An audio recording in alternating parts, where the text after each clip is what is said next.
Olá, tudo bem? Eu sou Marcos Luna, marketólogo, consultor e estrategista.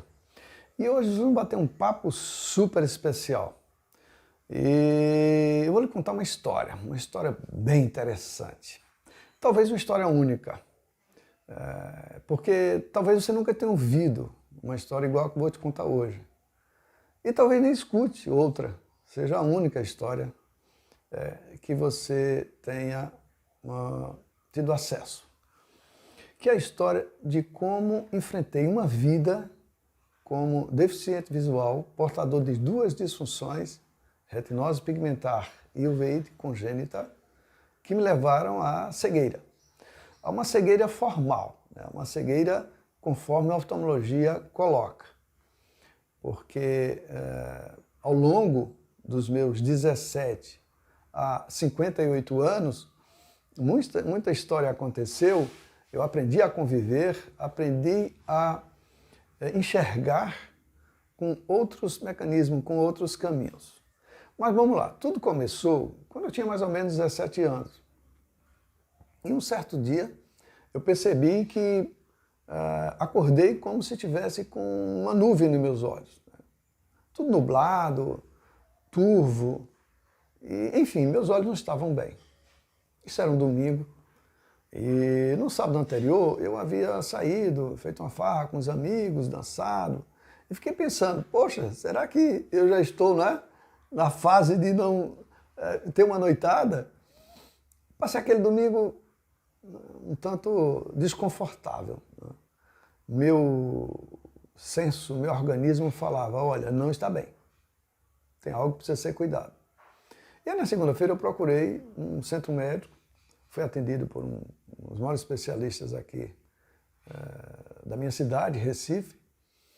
E aí ele me acolheu, me consultou, realizou alguns exames e disse, olha Marcos, você precisa voltar amanhã para a gente seguir, porque aqui os sinais não me dão um diagnóstico, mas me dão sinais.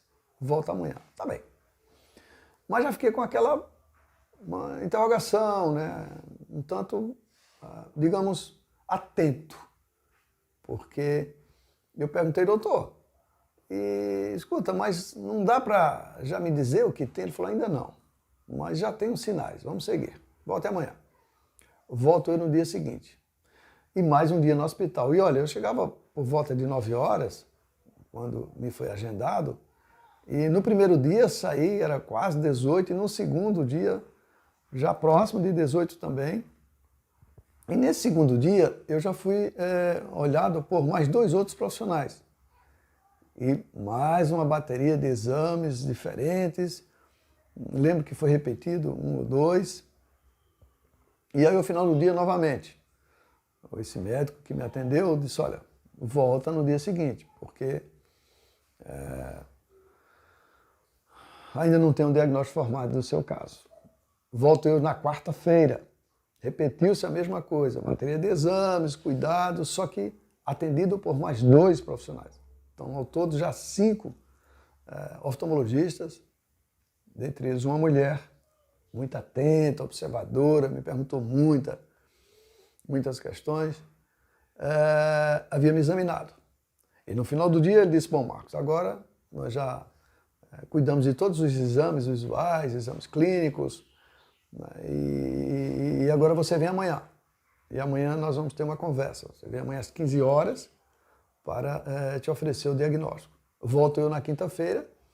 E imagina que esses dias, as noitadas eram muito difíceis, porque além de não enxergar, de ter que ir e vir, sem os olhos funcionarem bem, meu campo emocional, as inflamações emocionais que decorreram, né, desse processo. Muito jovem, né, em pleno vigor da vida, com todo um planejamento futuro, né, e com um agravante que eu tinha perdido meu pai recente.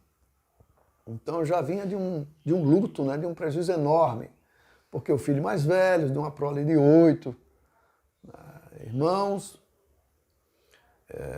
e foi muito difícil, que eu já vinha enfrentando, né, a perda do meu pai, assumir esse posto de filho mais velho, né, de repente, e agora com essa questão visual. E aí, na quinta-feira chego e aí o oftalmologista estava acompanhado de mais 2 outros profissionais e me disse o seguinte: olha, Marcos, eu lamento te informar, mas você é portador de retinose pigmentar, uma doença rara, não sabemos a origem, temos que seguir estudando teu caso, grave, e que leva a cegueira até os 20, 22 anos no máximo. E ainda mais grave no teu caso, porque ela está associada a uma uveíte congênita. Vamos tentar tratar, mas teu quadro é gravíssimo. E nesse primeiro momento, eu lhe confesso que é como se eu tivesse recebido o impacto, né, de algumas toneladas que me jogou, que me atirou para uma distância enorme. Imagina uma viagem, né, no ar, por alguns quilômetros depois de ter sofrido um impacto. Mais ou menos isso aí. Primeiro o impacto, né, depois a viagem e por fim a aterrissagem. E quando eu, por alguns momentos, fiquei desnorteado e aterrissei, né, entre aspas, eu, na sequência, respirei fundo e perguntei: e agora? E essa pergunta a mim mesmo, né? Eu me perguntei: e agora? E agora, Marcos? O que fazer? Como fazer? E etc. Mas aí perguntei ao médico essa segunda pergunta. Eu falei: doutor, e agora? O que fazer? Ele disse: bom, o primeiro recurso que nós vamos adotar é aplicar algumas injeções de corticoide. Eu me lembro bem dessa palavra e deveria ter outros compostos, não me lembro deles. São 28, 14 em cada olho. E você vai tomar uma vez por semana, alternando o olho direito, o olho esquerdo e tal. E eu falei: bom, e dos meus olhos, qual o que está mais comprometido? Ele falou: o olho esquerdo. O olho esquerdo está muito comprometido. E o olho direito um pouco menos. Eu falei: bom, e qual o meu campo de visão hoje? Ele disse: você deve ter em torno de 70% no olho direito e um pouco menos no olho esquerdo. Tá? Então, em torno disso aí é teu campo visual. Eu falei: tá bom, então vamos programar. Né? Tomei a decisão, vou fazer. Então eu tinha visto, no primeiro momento, e agora, né? Aquela perturbação. Segundo, o que fazer. E terceiro, tomei a decisão, vou fazer. E aí, doutor, como fazer? Bom, você vai ver na próxima semana, agendou um dia, se não me falha a memória, uma quarta-feira, para que você possa tomar a primeira dose da injeção. E aí perguntei: em casa, o que devo fazer? Que cuidados? Ele falou: não tem cuidados, não tem o que fazer. Tá? Evitar exageros, dormir, se alimentar e vir para cá. Tá bem. Foi uma semana enorme, uma semana longa, muito difícil. Porque ao longo dessa semana, inúmeros pensamentos, sentimentos vieram que trafegava do cérebro para o timo, né, que fica aqui atrás do coração, no coração, que contraía e eu respirava, e no intestino, né, também tive uma série de dificuldades. Às vezes estava me alimentando, lembrava daquela coisa, de ter que respirar, para dormir, com dificuldade. No primeiro momento de adormecer, acordar na noite, coisa que não era muito comum para mim, acordar à noite, mas passei a acordar algumas vezes. E fiquei neutralizado, né? Inclusive me recusei, quer dizer, me isolei, né? Fiquei distante da família, dos amigos, muito reflexivo. E aí algumas pessoas me procuraram. Na época não tinha muitos recursos de comunicação, mas eu falei: tá um momento aí, estou tomando algumas decisões e tal. Me aguarda que logo mais a gente conversa sobre isso. E fiquei no meu canto.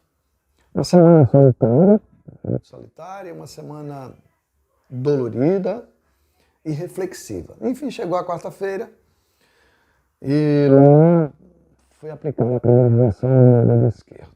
Gente, deixa eu te dizer, mas dói. Mas dói pra mim. Porque aplicando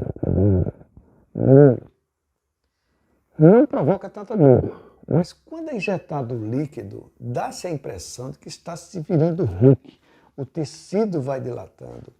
E isso fica durante umas 3, 4 horas, muito dolorido.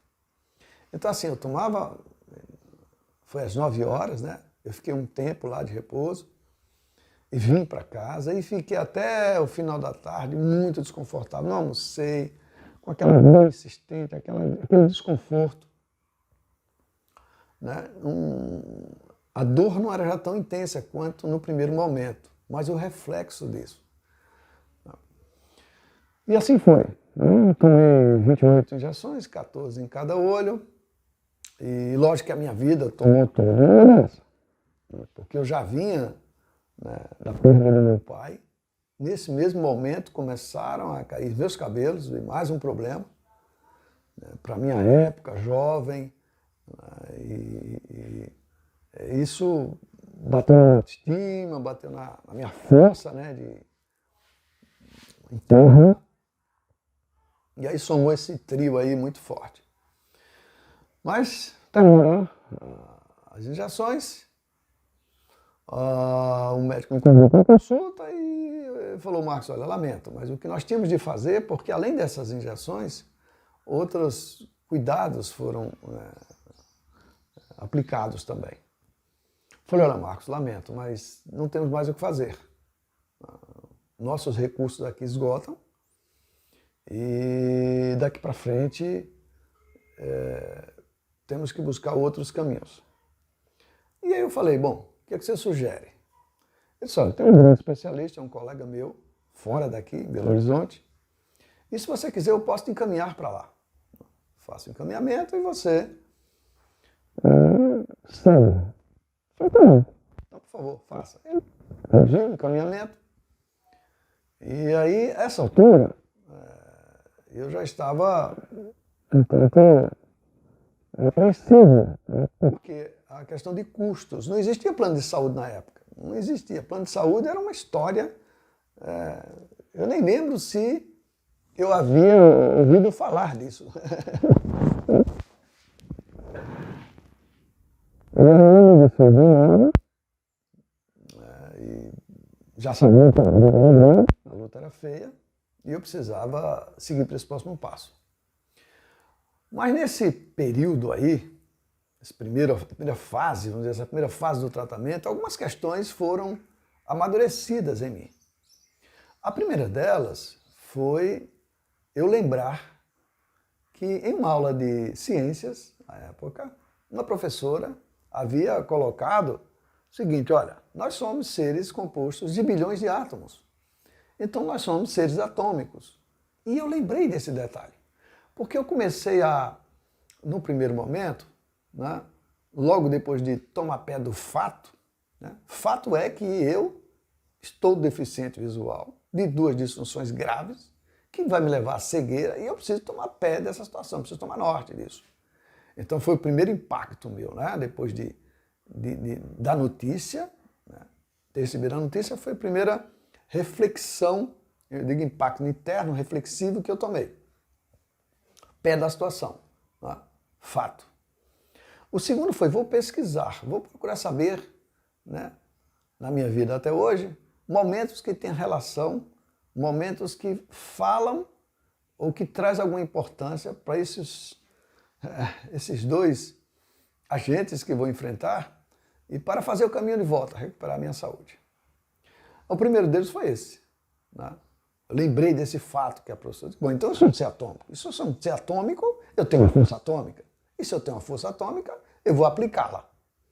E me lembrou um fato também, me parece que é até anterior, aliás, foi anterior, do meu pai, que ele diz o seguinte: meu pai fala o seguinte: filho, sempre que eu trazia alguma coisa, né, difícil e tal, e que já havia vivido em algum momento, ou estava vivenciando, ele falava: filho, fica tranquilo, porque normalmente a gente costuma se perder no caminho de volta.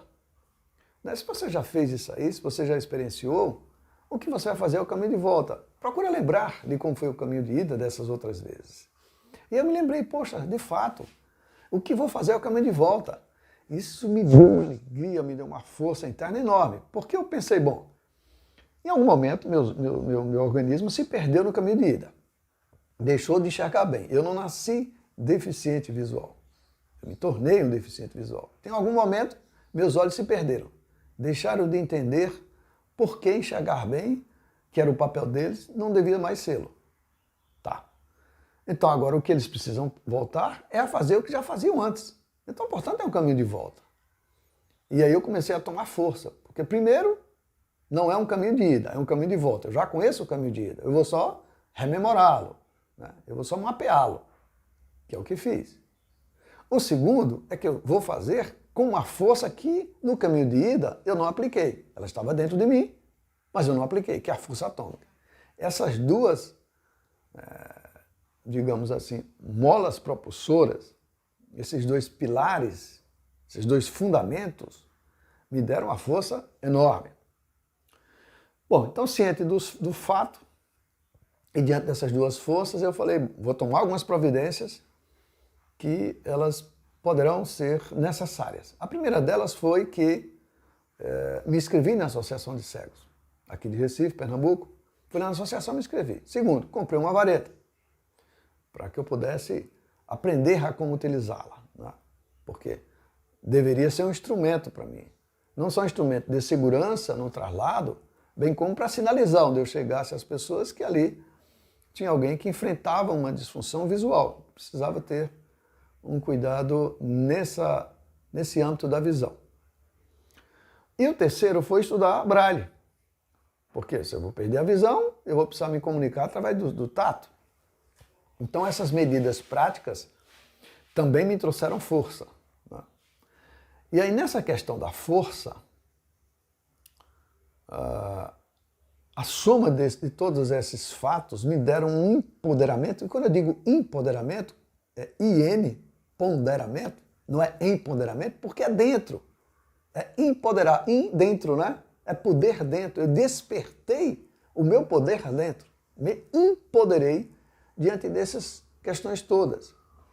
E nessa viagem que também fiz, essa questão histórica e etc., eu vi uma série de relatos e de conhecimentos da ciência popular, e depois foi que eu vi que era uma ciência, a frônese, né?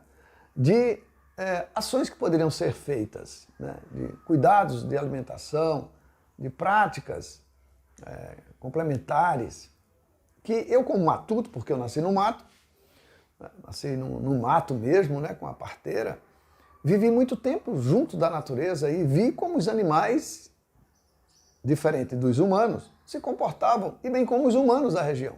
Então isso me deu muito conhecimento dos seres, além de animais, vegetais, né? A relação com a água, a relação com a terra, a relação com o sol. Então tudo isso, com a lua, tudo isso me trouxe forças dessas ciências populares. Então, poxa, de repente eu sou um cientista, né? Uma força popular, uma ciência popular, e não sabia, né? Mais uma força. Né? E o fato de tomar pé disso tudo, e aí eu lembrei também na busca que o fato é uma ciência, né? A heurística, a ciência dos fatos. Eu falei, nossa, eu estou ficando pronto mesmo nisso. E foi com toda essa bagagem que viajei para Belo Horizonte. Peguei o avião e fui embora. E chegando lá, permaneci por um pouco mais de 30 dias.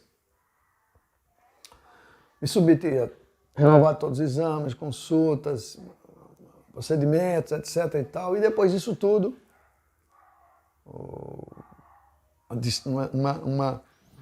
um período de extrema dificuldade, porque eu estava numa cidade, eu nunca havia estado em Belo Horizonte, né? E eu não tinha muito a fazer, a não ser aplicar para os meus olhos.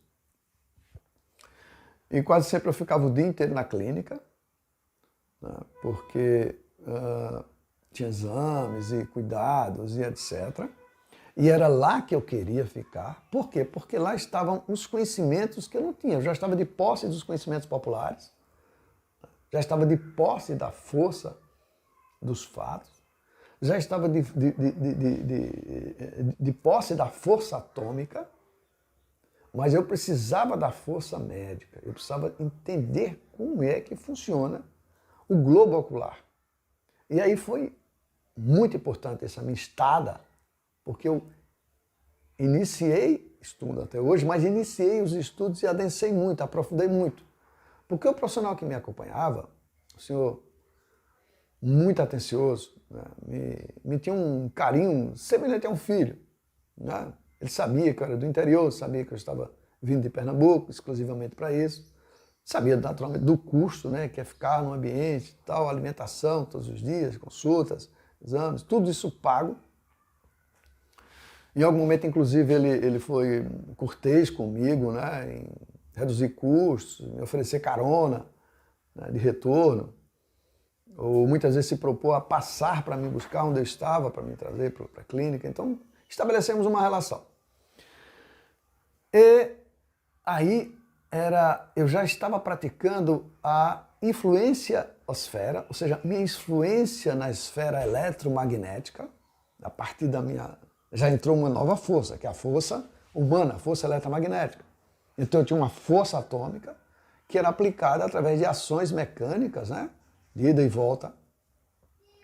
E naturalmente que essa minha influência-osfera gerava um ambiente-osfera, porque as pessoas percebiam que eu estava tomado, decidido, obstinado a fazer o caminho de volta. Eu compreendia quando a pessoa falava, poxa, coitadinho, tão jovem e tal. Eu entendia que aquele coitadinho era de, poxa, não tenho o que fazer, lamento por você estar nessa situação. Eu gostaria de te ajudar, mas não consigo. Entendia isso. Não era no sentido de me puxar para trás. Não lembro de nenhum momento nesse sentido.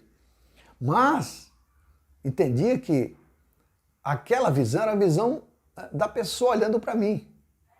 Não era a visão de mim olhando para mim, né? Me percebendo e me sentindo. Não, eu já tinha forças dentro, eu já estava de tal maneira empoderado que os meus olhos passaram a ser vistos como os faróis, pegando aqui uma metáfora, vamos imaginar que eu fosse um carro, né? E na época tinha um carro que era o Maverick, né? Aqueles que têm mais de 30 anos, eu sei que não é o caso de vocês aqui. Nem eu, nem ninguém, né? Aqui não tem ninguém com mais de 30 anos. Mas, aqueles que têm lembram, né? Imagina que eu fosse um Maverick, né? Então, um V8, né? E que minha deficiência estava nos faróis, né? O restante do carro funciona muito bem. Então, eu já estava empoderado disso, né? O problema estava nos olhos. E isso já me dava, porque na hora em que eu passei a observar como se comportava as duas deficiências e como meu ser se comportava diante dessas deficiências, eu enquanto telespectador, então eu comecei a ver horários, né? Como é que funcionavam os horários, quais as sensações que me davam, as pré-sensações, quais as emoções que costumavam vir. Quando eu fazia algo, se era positivo ou negativo, então comecei a trabalhar os antídotos, né? E aí comecei a trabalhar antídotos das minhas disfunções, ou das minhas inflamações emocionais. Essa é a palavra. Então eu vi, bom, eu tenho algumas inflamações emocionais, e essas inflamações emocionais precisam ser tratadas, porque a minha luta era dentro. A minha luta não era aqui fora. Quando era adotado um procedimento cirúrgico, era invasivo. Quando eu tomava medicamento, era invasivo. Quando eu pensava, era invasivo. Quando meus olhos não funcionavam, era de dentro para fora. Então tudo estava dentro. Eu precisava... E dentro passava pelas minhas emoções, passava pelo meu sentir. Então tinha sentidos, tinha emoções e tinha pensamentos. Então esse tripé, pensamento, emoções e sentidos, precisavam estar harmônicos, em ressonância na linguagem, né, da mecânica quântica. Porque com a descoberta do ser atômico, logo eu comecei a estudar, fui ver na física o que ela falava da força atômica e vi que dentro existia a mecânica quântica. Era isso de forma mecanizada, como isso acontecia na prática. E aí foi que fui ver. Aí foquei. Aplicava 100% na minha questão visual. Não desfocava um minuto. Porque, como já disse, eu estava obstinado a fazer o caminho de volta. Nada iria me parar. Porque eu estava destinado a isso. Muito bem. E passou o tempo, e aí um certo dia o médico me convida para uma consulta e fala: Marcos, lamento, mas aqui a gente esgota. Aqui minha equipe nada mais pode fazer por você. A sua resposta foi muito baixa. E aí teve um agravante, mas um agravante enorme.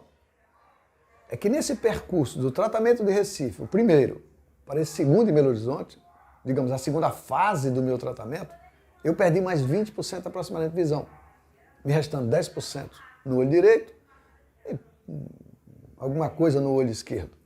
Né?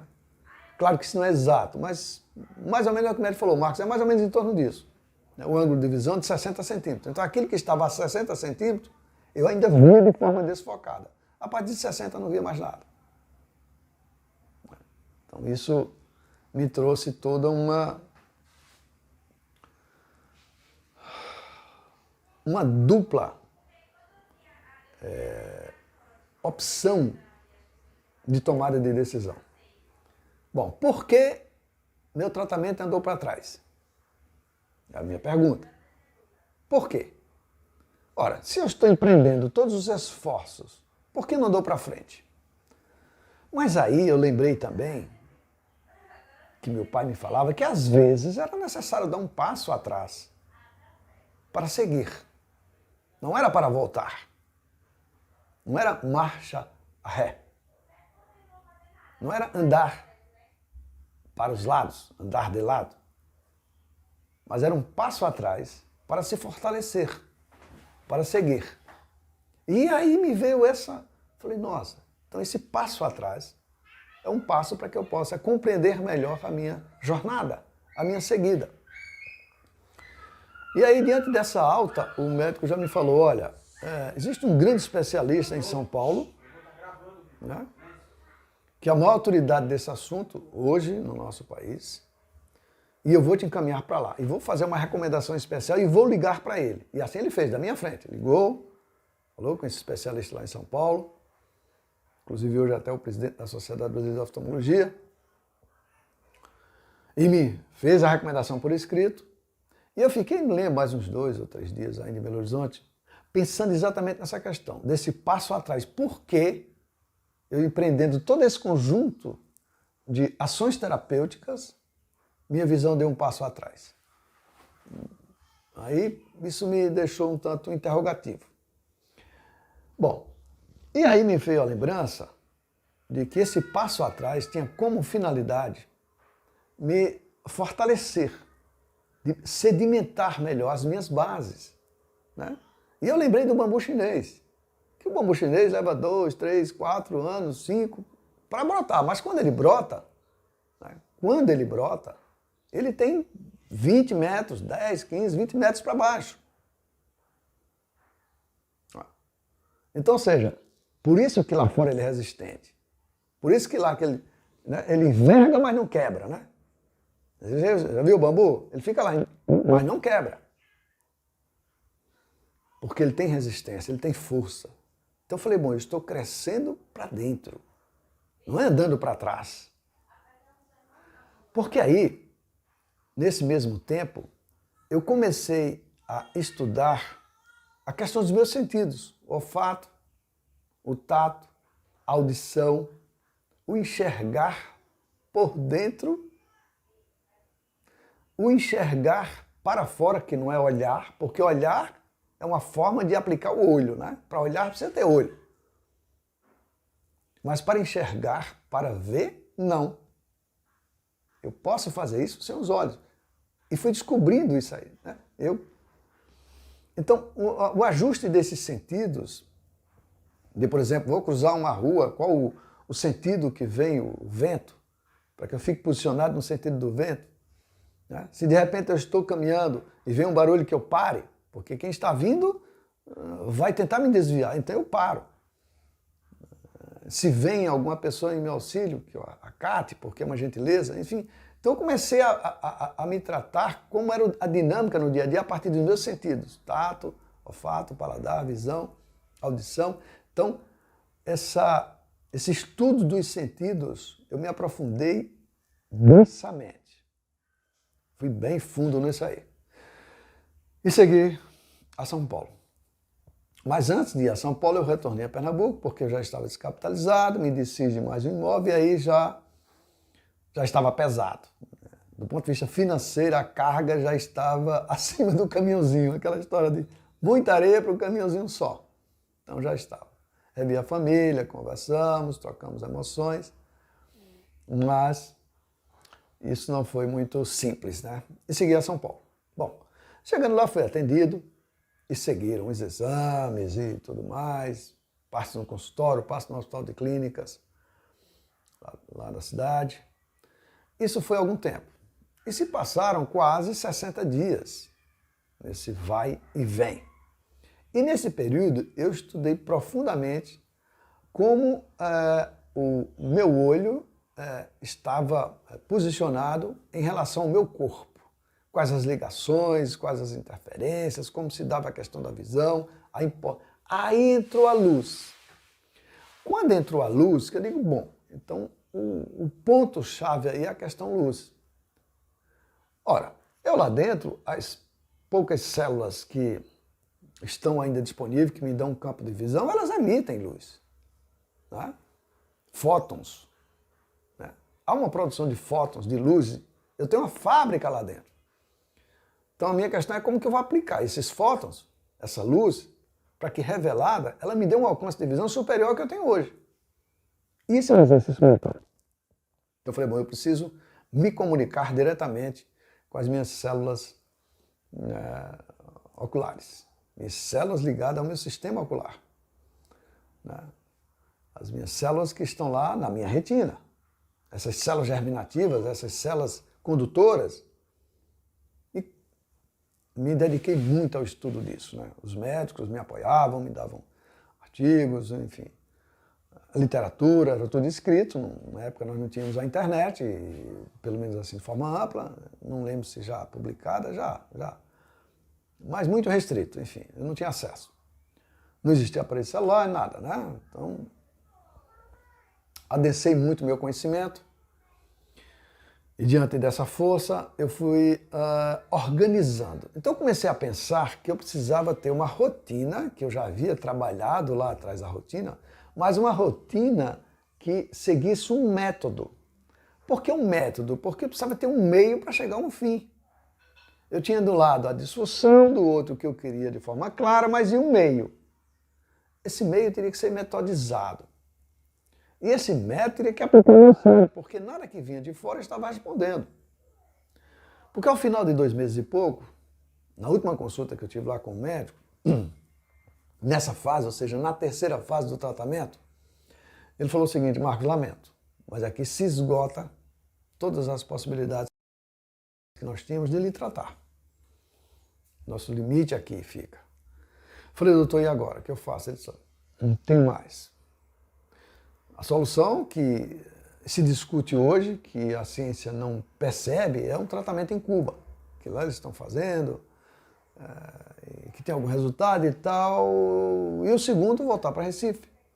Né? Aproveitar lá a praia e o que você possa ver ainda, porque esse pouco de visão que você tem deve ser perdida.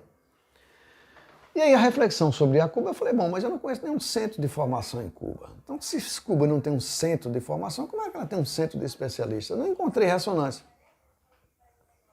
Eu falei, não encontro lógica de a Cuba. Com isso, não quis dizer, como não quero, que lá não tenha, mas não encontrei em mim ânimo para ir até lá. Eu falei, bom, então eu vou voltar a Recife. E nesse momento dessa tomada, mais uma vez eu permaneci mais alguns dias, e eu pensei o seguinte, ó, eu vou agora me atirar dentro, vou construir esse caminho, esse método, para fazer esse caminho de volta. E aí comecei a desenhar o que eu chamo de gestão mental objetiva, que é aplicar o cérebro. Primeiro, definir um objetivo. Definido um objetivo, é para ali que vou setar meu cérebro. É para lá que eu vou intencionar as minhas energias.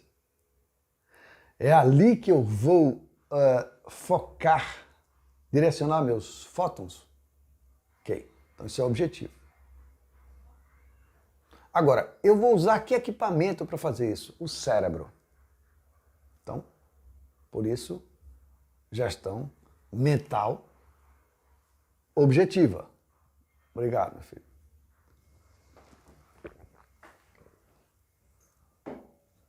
E esse caminho precisa estar gerido, né? Precisa ter um caminho em forma de gestão, e gestão contínua e evolutiva. Porque vai acompanhando o passo a passo. E aí, de volta a Recife, comecei a construir esse método. E fui aplicando. Né? Então, eu utilizava o meu dia em fases. Momento em que minha visão estava melhor, momento em que havia uma baixa da visão, momento em que eu respondia melhor, momento em que eu não respondia, momento em que o meu organismo dava sinais de alguma fadiga, momentos em que, às vezes, eu tinha dificuldade de fazer isso aí, e fui fazendo e seguindo, né?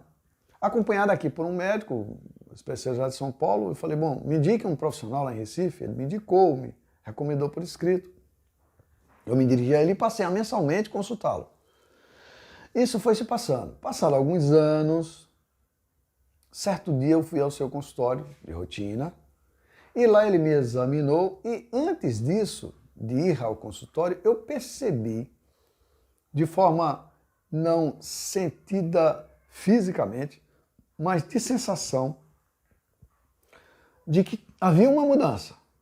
Eu percebia que estava acontecendo alguma coisa dentro de mim. No primeiro momento nem liguei ao olho ou aos olhos, mas percebi, porque os rompantes, os arrepios internos, porque tem um arrepio externo, né? Internamente eles chamam de arrepio. Nesses arrepios internos, de vez em quando um respirar fundo, uma reflexão, eu falei, opa, algo no ar. Ainda não sintonizei, mas tem algo no ar. Porque eu vinha trabalhando muito, né? Os meus sentidos estavam todos aguçados. E a minha sensibilidade estava em alta, em aplicação. Bom, e aí voltei ao médico. Ele me examinou e disse, Marcos, interessante. Houve uma mudança aqui no fundo, na tua retina, no fundo dos teus olhos.